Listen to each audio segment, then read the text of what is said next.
लेकिन प्रधानमंत्री तो हंसी ठिठोली में बिजी हैं। वो तो पूरे देश में घूमने और इसमें सरकार सिर्फ भाषणबाजी और बयानबाजी कर रही है। क्या इसमें ये पास किया गया है प्रस्ताव, किस तरह से पार्टी को बढ़ाया जाए?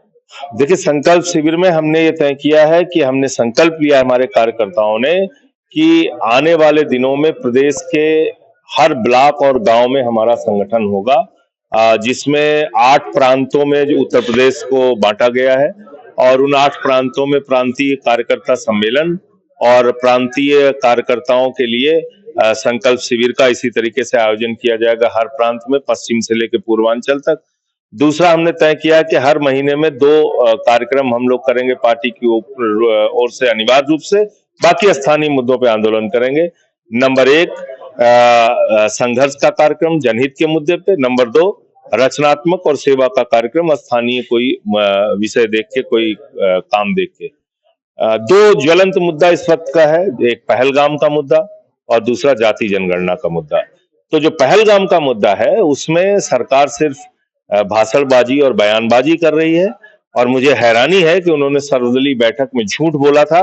ये कहा था कि 20 अप्रैल को बैसारन घाटी का स्थान खोला गया और 22 अप्रैल को यह घटना हो गई, जबकि कई महीनों से वो बैसारन घाटी का स्थान खुला हुआ है और वहां पर कोई सुरक्षा के इंतजाम नहीं थे। खुफिया तंत्र की पूरी तरीके से फेलियर है और सुरक्षा एजेंसियों की फेलियर है और ये घटना जो हुई है वो हम सबको दुख देने वाली भी है और शर्मसार करने वाली भी है, क्योंकि ये पाकिस्तान पोषित आतंकवाद है। उसका जवाब, मुंहतोड़ जवाब भारत की सरकार को देना चाहिए।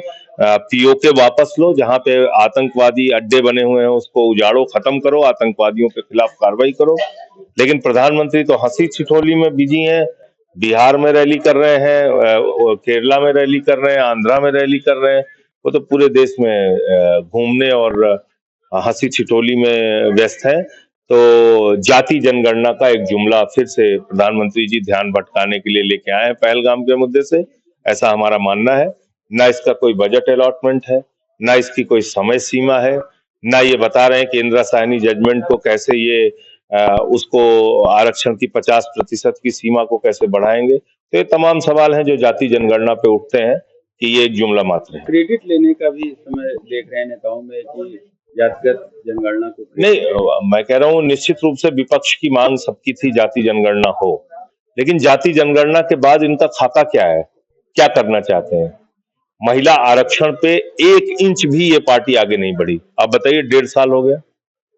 तो ऐसी घोषणाएं करने से तो मुझे लगता है कि थोड़ा सावधान रहना चाहिए बीजेपी से और मोदी सरकार से।